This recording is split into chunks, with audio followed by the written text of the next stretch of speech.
Mga kabisdak! Ania na ang atong magazine! Bisdak! Kabisdak ato ani gikan sa mga tanhang tod norte. Isan asa, mapadpad, bisayang dako, makalupad. Mahigugmaon, matinahuron, matinabangon, mapasigar buhok. Bisayang dako, ehemplo sa maayong lumulupyo. Ania na bay! Ato ni bay! Original ni bay! Bisdak Magazine ni bay! Ang Bisdak Magazine mapalit sa Newsboys ug sa inyong suking tindahan.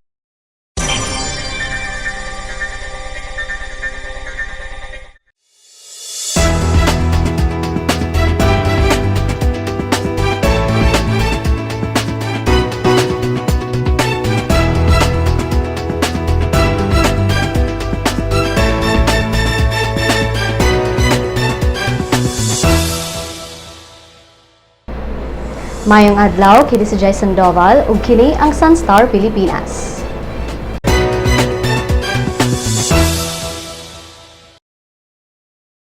Giproseso karon sa kapulisan ug sa Department of Foreign Affairs ang pag-turnover ngadto sa embahada sa China sa mag-asawang Chinese Consular Officials sa suspetsado sa pagpusil patay sa laing duha ka consular officers. Ang mag-asawa mao'y giilang suspetsado sa pagpusil patay kang Hui Li, Finance Officer sa Chinese Consular Office sa Sugbo ug kang Sun Shan, Deputy Consul sa Chinese Consular Office. Samtang si Consul General Song Ronghua kasamtangang naa sa ospital tungod sa samad pinusilan. Ang mamumuno na ila nga si Li Qingliang nagpailang usa ka retired consul sa Chinese Consulate Officer ug naghupot og usa ka diplomatic passport.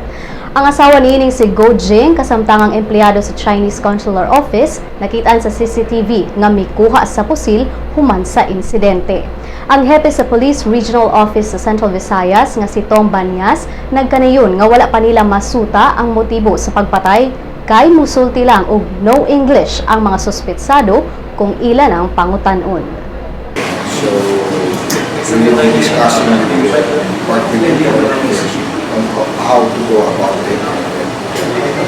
Then turning it over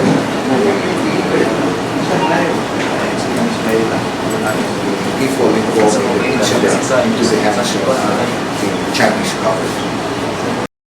Human sa hitabo sa tulo ka opisyales sa Chinese Consulate, mimando si Cebu City Vice Mayor Edgardo Labella og usa ka masusing investigasyon sa kaso. Si Labella mao ang chairman sa Police Coordinating and Advisory Council sa siyudad sa Sugbo. Mimando ang Vice Mayor sa kapulisan nga kinahanglang susihon ang tanang anggulo sa maong hitabo, hilabi na kay kalabot kitnini ang dagkong opisyales sa konsulado sa China.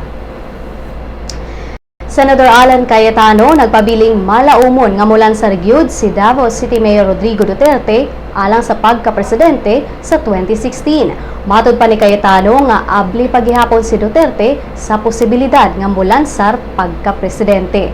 Anapay hantod Disyembre si Duterte sa pag-withdraw sa iyang Certificate of Candidacy pagka-mayor o mo-file sa iyang COC isip usa ka substitute candidate kang Martin Dino nga mi-file og COC pagka-presidente ubos sa partido PDP laban. Si Cayetano nagkanayon nga kung modayon si Duterte og siya ang kuhaon niining Vice Presidente, mamahimong exciting ug inspiring ang ilang tandem alang sa katawhan. Dili segurado ang COMELEC sa Davao Region kung pwede bang makalansar si Davao City Mayor Rodrigo Duterte isip substitute candidate pagka-presidente. Si COMELEC Davao Deputy Director Marlon Casquejo mingon nga si Duterte milansar pagka-mayor sa Davao City ubos sa partidong hugpong sa tawong lungsod. Ang kandidato nga posibleng substitutan ni Duterte kung modesisyon man gyud gani siyang modagan milansar ubos sa partido PDP laban. Bisan og miyembro si Duterte sa PDP laban, usa lang gyud ang partido nga iyang piliun o kinahanglan siyang mohawa sa usa bisan lokal pa kini nga grupo. Sa December 10 na ang deadline sa mga substitution candidates sa pag-file sa ilang certificates of candidacy. O gani ang mga balita gikan sa ubang bahin sa nasod.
Nagplano ang kampo sa University of San Carlos Warriors nga mopasaka og reklamo ngadto sa opisina ni si SAFI Commissioner Felix Chukinhoy aron ipa-disqualify ang pambatong point guard sa University of the Visayas Green Lancers nga si June Kent Manzo.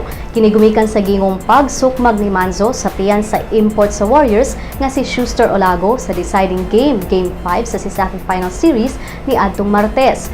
Mingdaog ang Warriors alang sa labing una nilang titulo sa college basketball sulod sa 57 ka mga tuig. Ang insidente nahitabo sa nahibiling 1:26 minutes diin hayag na ang kadaugan alang sa Warriors gumikan sa ilang 59-49 nga labaw. Na-thrown out si Manzo tungod niini. Nagsuka-suka si Olago pipila ka minutos human niini og gidala kini sa Chongwa Hospital. Wala na kini nakaapil sa kasaulugan sa Warriors sa Grand Convention Center Cebu pagkahuman sa duwa. Nakasinati isab si Olago og blunt abdominal trauma ug padayon pa kining giobserbahan sa mga doktor.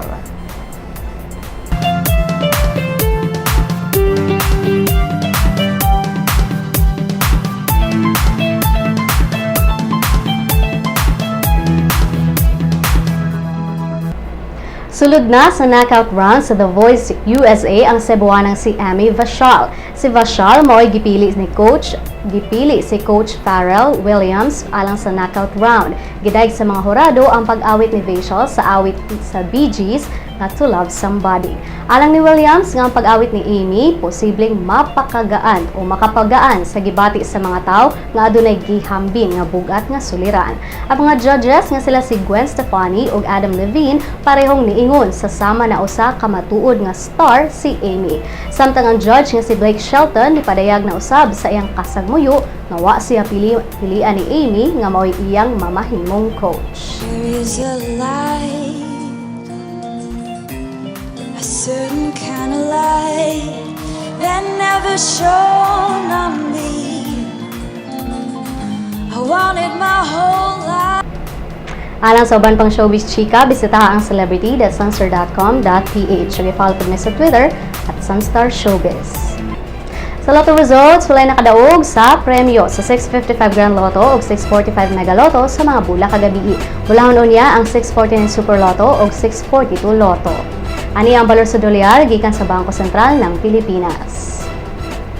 Musunod ang kapalaran gikan sa Sun.Star Super Balita.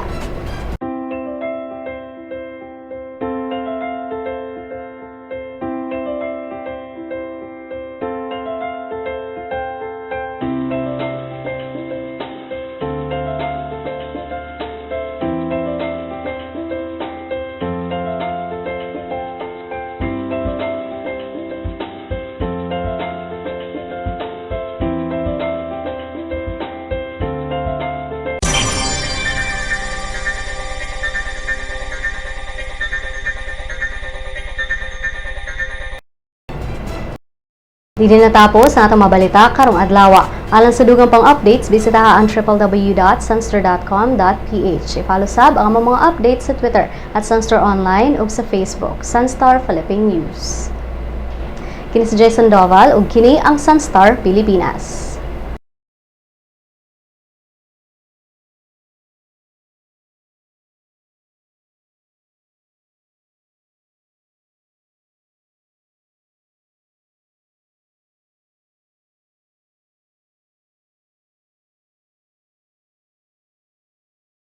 Welcome to the newest member of the Sun.Star family, My Sun.Star, a mobile application that allows you to remove all the online clutter and focus on what you want, what you need.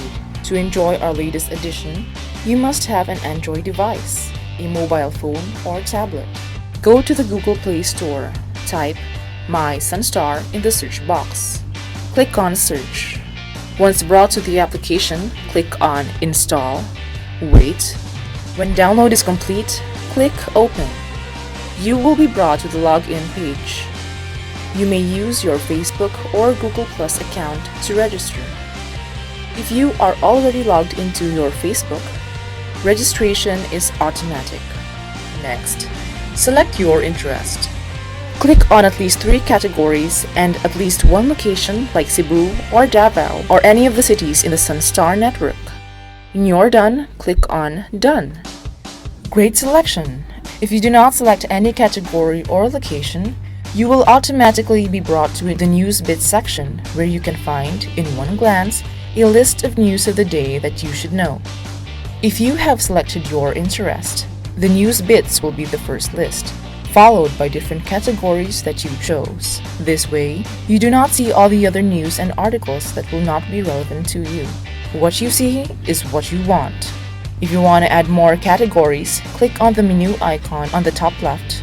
Choose My Interests. Select again. You will also see in the menu information prepared specifically for the mobile app. These are Lotto, classifieds on jobs and properties, and obituaries. What makes my Sun.Star different from the Sun.Star website and the responsive mobile site is its customization feature. You be the judge of what is news to you. This app will also be available soon on the Apple Store, so those with iPhones and iPads can enjoy my Sun.Star. Thank you!